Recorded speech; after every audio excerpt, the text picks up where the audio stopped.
Il existe un vieux dicton stoïcien qui dit « La colère est le fardeau de ceux qui se croient invincibles ». Honnêtement, qui n'a jamais ressenti cette bouffée de rage quand quelqu'un dit quelque chose de blessant ou lorsque les choses ne se déroulent pas comme prévu? On a tous connu ces moments où l'on sent la tension monter, où le cœur bat plus fort et où l'on se dit « Non, ça ne va pas se passer comme ça ». Mais au fond, est-ce que ça vaut vraiment le coup de se laisser emporter? La plupart du temps, non. La colère nous vole notre énergie, nous pousse à dire ou faire des choses qu'on regrette ensuite. C'est comme si elle prenait le contrôle et nous laissait spectateurs de notre propre vie, sans parler de cette amertume qui nous ronge de l'intérieur bien après que l'orage soit passé. Il ne s'agit pas de se débarrasser complètement de la colère. Nous sommes humains, après tout. La colère est une émotion naturelle, elle fait partie de nous. L'important, ce n'est pas de l'éliminer, mais de savoir comment la gérer sans la laisser prendre le dessus. Ce qui compte, c'est de faire la différence entre les moments où la colère peut être utile et ceux où elle nous nuit. Vous pourriez sourire face à une provocation ou rester calme face à une injustice. Cela ne signifie pas être insensible, mais simplement décider que cette émotion ne prendra pas le contrôle sur vous. Cela donnerait une vraie sensation de maîtrise? Non. Dans la philosophie antique grecque, il est dit que le sage n'est pas celui qui ne ressent plus d'émotions, mais celui qui sait les diriger. En effet, comme disait Cléante, domine tes passions ou elles te domineront. C'est justement ce que nous allons aborder ensemble ici, comment reprendre le contrôle. Nous allons explorer cette clé inspirée des penseurs de l'Antiquité pour transformer ce feu intérieur en quelque chose de plus apaisant, histoire que la prochaine fois que la colère vous guette, vous puissiez simplement sourire et dire « Je suis maître de moi-même ». Alors, plongeons ensemble dans ce voyage philosophique. La première clé pour surmonter la colère, c'est de la comprendre. On commence souvent par se demander « Pourquoi est-ce que je ressens cela ?» Démocrite, un philosophe grec, a dit « La colère n'est qu'un voile posé sur nos peurs et nos attentes déçues. » En d'autres termes, la colère n'est souvent qu'une réaction superficielle, une émotion qui cache quelque chose de plus profond. Pour vraiment la maîtriser, il faut aller au-delà de ce que l'on ressent à chaud et comprendre ce qui se passe réellement en nous. Imaginez que vous attendez un appel important, un de ces appels qui pourrait changer quelque chose dans votre vie. L'heure passe et toujours rien. Vous commencez à ressentir cette tension qui monte, et bientôt la colère vous envahit. Mais est-ce vraiment l'appel manqué qui vous met en colère, ou est-ce autre chose? Peut-être que derrière cette colère, il y a la peur de ne pas être pris au sérieux. Peut-être qu'il y a la peur de ne pas être important aux yeux des autres, la peur d'être oublié. La colère, dans ce cas, n'est qu'un masque pour cacher une peur beaucoup plus profonde, celle de se sentir insignifiant ou de perdre le contrôle. La colère, c'est un peu comme un iceberg. Ce que l'on voit, cette explosion de rage, c'est seulement la partie émergée. Mais sous la surface, il y a toute une masse de peur, de blessures et de frustration. La première étape pour gérer sa colère, c'est donc d'avoir le courage de regarder sous la surface et de se demander « Qu'est-ce qui me fait vraiment mal ici? Est-ce un sentiment de rejet? Est-ce une blessure ancienne qui refait surface ?» En posant ces questions, on commence à mieux comprendre ce qui se cache derrière la colère. Je vous invite à essayer une chose, la prochaine fois que vous sentez la colère monter, posez-vous simplement cette question. Qu'est-ce qui me met vraiment en colère ici? Rien que le fait de vous poser la question peut déjà faire redescendre l'intensité de cette émotion. Vous créez ainsi une certaine distance entre vous et cette colère, et cette distance est précieuse parce qu'elle vous permet de réfléchir avant de réagir. Elle vous permet de ne plus être dans l'impulsivité, mais dans la réflexion. Plus vous apprendrez à explorer la vraie source de votre colère, plus vous réaliserez qu'elle est souvent irrationnelle, basée sur des attentes qui n'étaient peut-être pas réalistes. Demandez-vous aussi, est-ce que ma colère va vraiment changer la situation? La plupart du temps, la réponse est non. Alors, à ce moment-là, vous avez un choix. Continuer à laisser la colère vous ronger, ou bien décider de réagir autrement, de manière plus apaisée. Plus vous comprendrez la source de votre colère, plus vous aurez de pouvoir sur elle, et ça, c'est déjà un grand pas vers plus de sérénité. Vous savez, la colère, c'est un peu comme un interrupteur. Il y a ce moment où tout s'allume d'un coup, comme si quelqu'un avait appuyé sur le bouton sans notre accord. Mais la vérité, c'est que nous avons beaucoup plus de contrôle sur cet interrupteur que ce qu'on imagine. On a l'impression que la colère nous tombe dessus, mais en réalité, il y a un instant, même minuscule, où l'on peut décider si on allume ou si on reste dans le calme. Et c'est là qu'intervient notre pouvoir de choix. Imaginez cette scène, vous êtes dans une file d'attente au supermarché. La personne devant vous prend son temps, discute avec la caissière, et vous sentez la colère monter. Mais sérieusement, je n'ai pas que ça à faire. Ça vous parle? Non? Eh bien, c'est exactement là que vous avez un choix à faire. Vous pouvez choisir de vous agacer, de soupirer bruyamment, de regarder votre montre pour montrer votre exaspération, ou vous pouvez respirer et vous dire « Est-ce que ça vaut vraiment le coup de gâcher mon humeur pour ça ?» Ce qui se passe dans votre cerveau à ce moment-là, c'est très simple.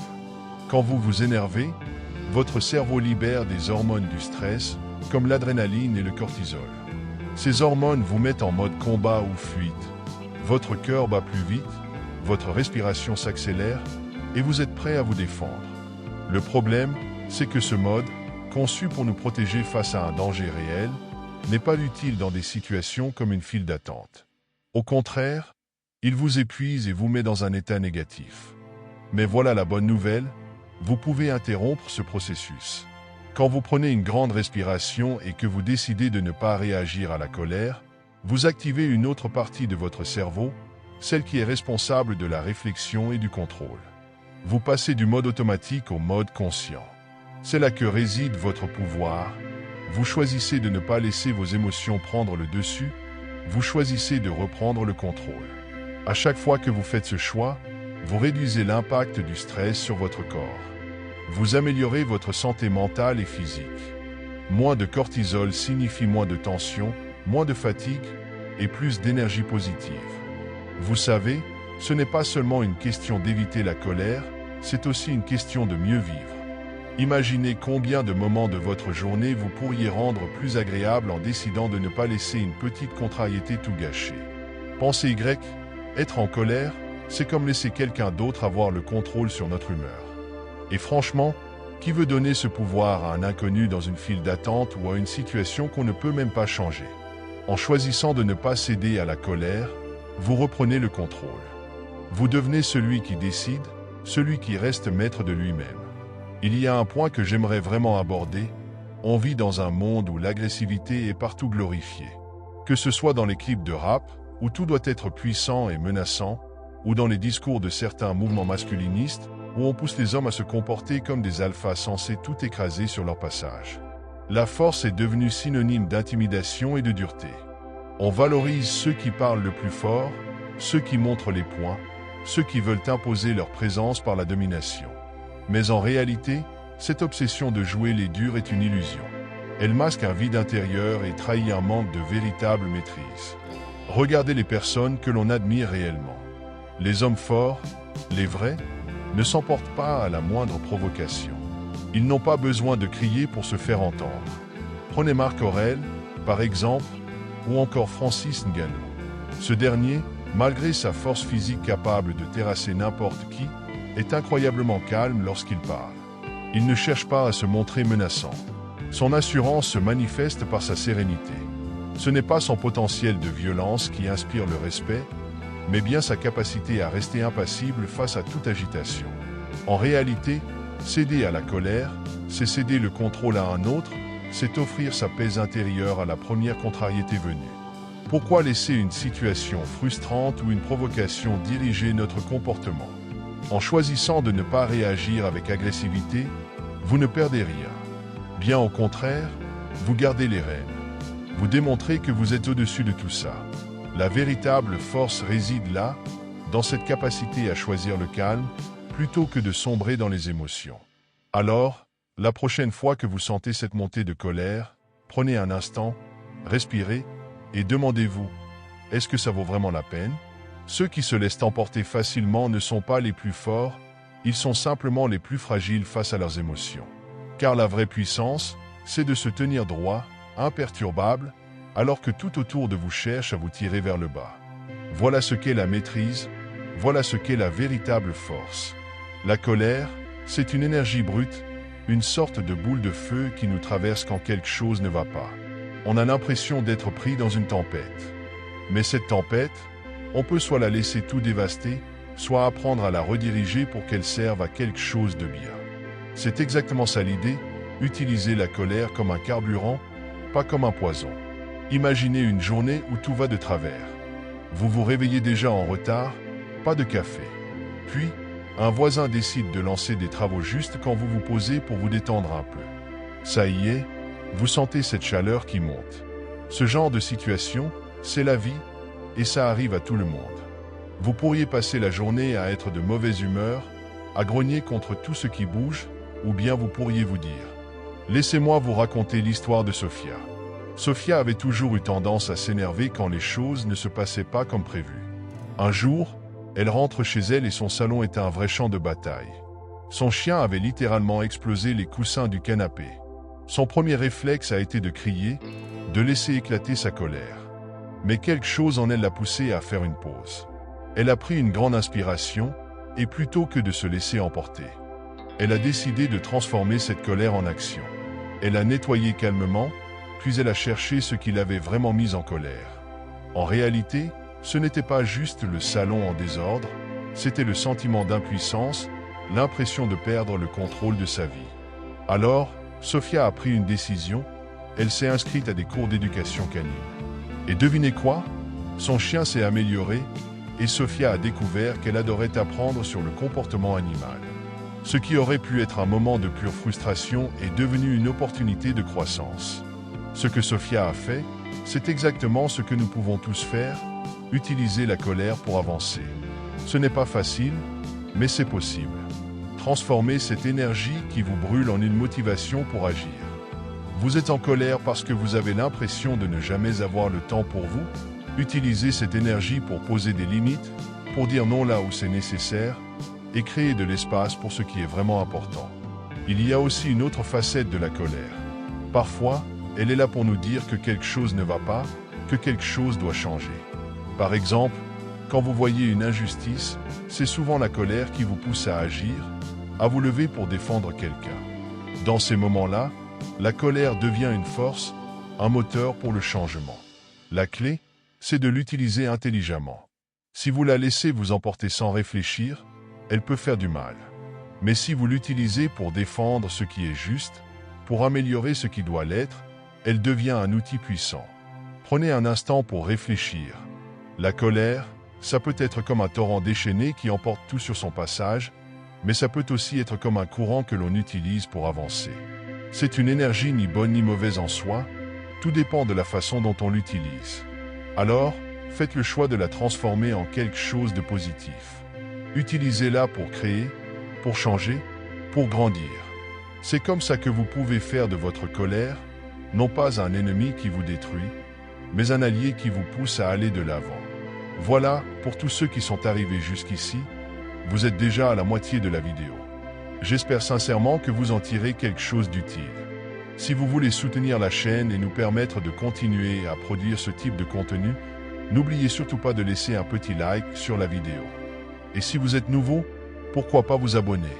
L'algorithme nous pousse de moins en avant, surtout avec la multiplication de chaînes sur le stoïcisme qui pop un peu partout. On se retrouve noyé dans une mer de copies sans originalité, souvent avec des textes recyclés et sans réelle valeur ajoutée. Nous, on a été là depuis le début, en essayant d'offrir quelque chose de différent. Mais avec toutes ces chaînes clonées, on disparaît peu à peu.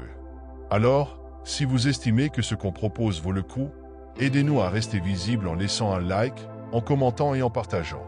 Ça nous aidera à continuer de vous offrir un contenu qui se démarque. Merci à tous pour votre soutien, c'est grâce à vous qu'on reste dans la course. Vous êtes-vous déjà demandé pourquoi certaines personnes semblent garder leur calme même quand tout va de travers?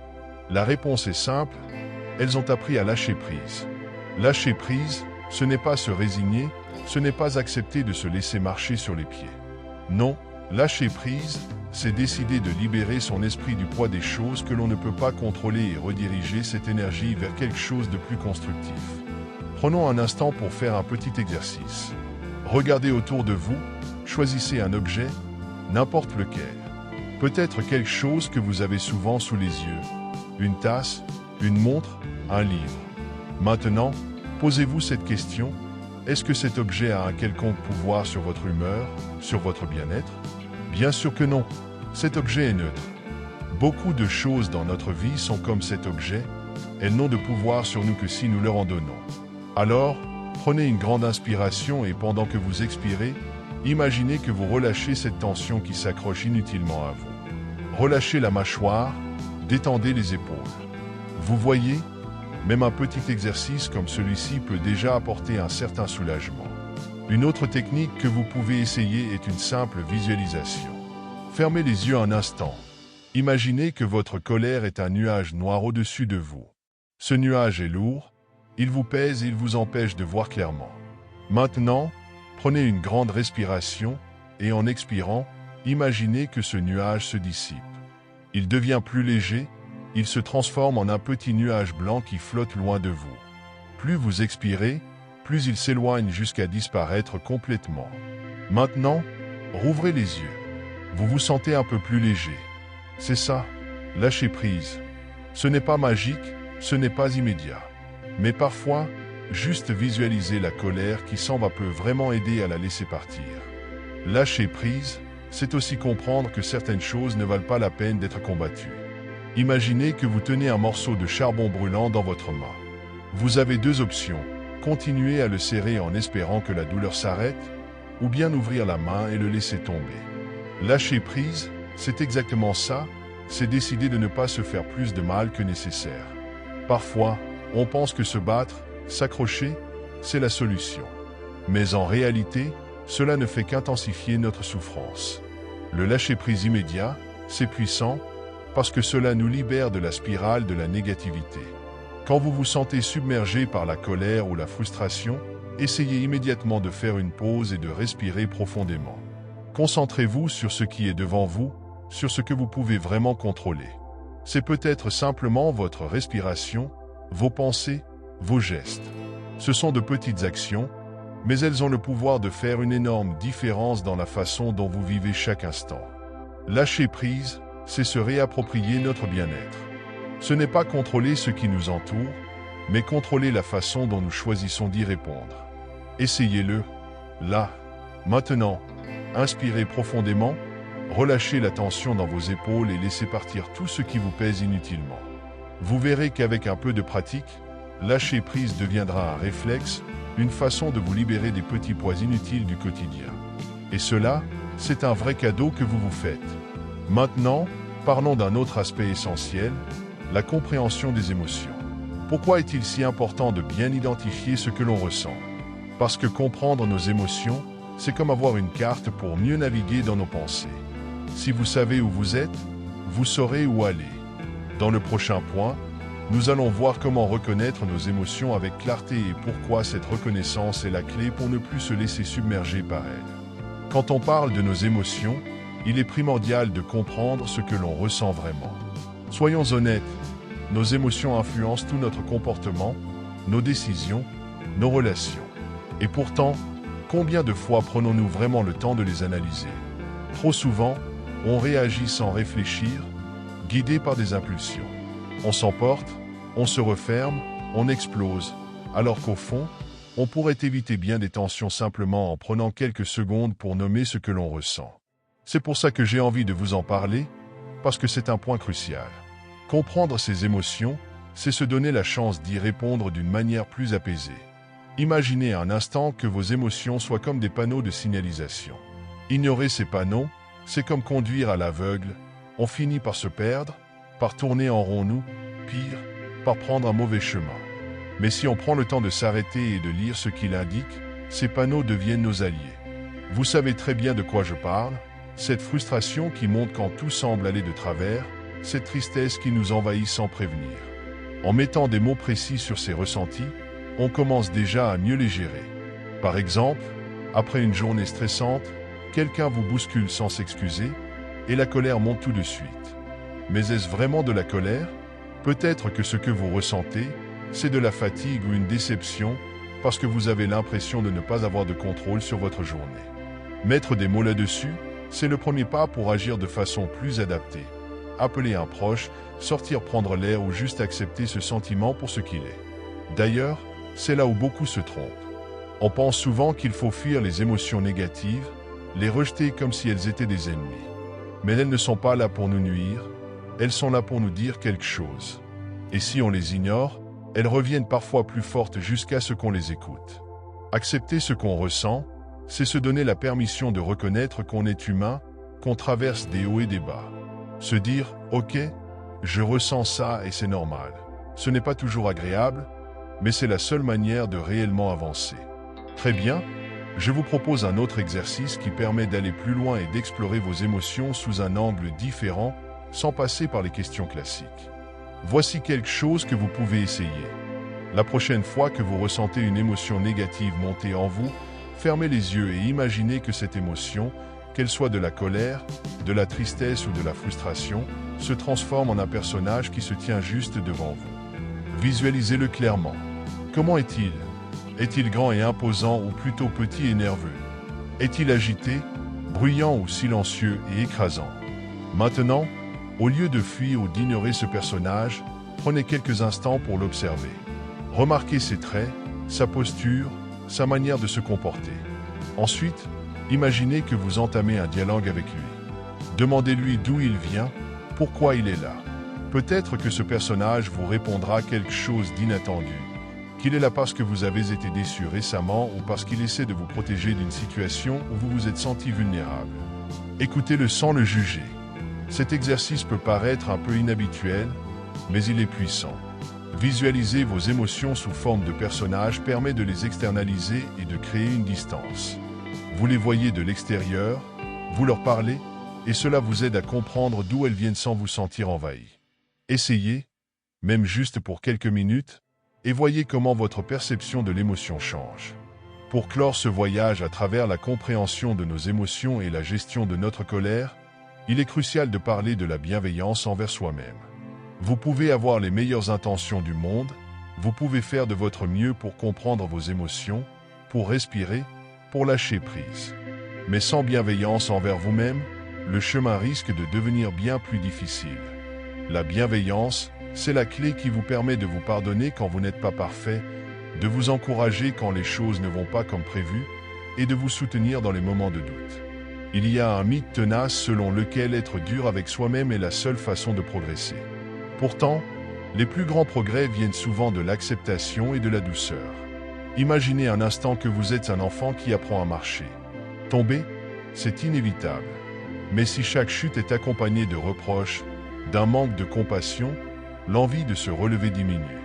Au contraire, quand on est entouré de bienveillance, on trouve la force de se relever encore et encore. C'est exactement la même chose pour nos émotions et nos erreurs. Nous sommes tous des êtres humains imparfaits et parfois vulnérables, et c'est normal. Pratiquer la bienveillance envers soi-même, c'est se parler comme on parlerait à un ami cher.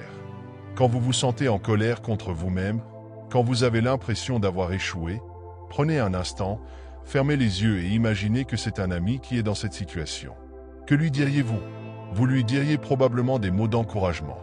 Vous lui diriez que tout le monde fait des erreurs, que l'important, c'est d'apprendre et de continuer d'avancer. Alors pourquoi ne pas vous offrir ces mêmes mots? Pourquoi être plus dur envers soi-même qu'on ne le serait envers quelqu'un d'autre? Rappelez-vous, chaque émotion, chaque défi, chaque moment de colère est une opportunité d'apprendre et de grandir. Mais pour que ce processus soit véritablement transformateur, il faut l'envelopper de bienveillance. Parce qu'en fin de compte, c'est en étant notre propre allié que l'on peut vraiment avancer vers une vie plus sereine et plus heureuse. Alors, soyez doux avec vous-même, prenez soin de votre cœur et souvenez-vous que vous faites de votre mieux. Et ça, c'est déjà énorme.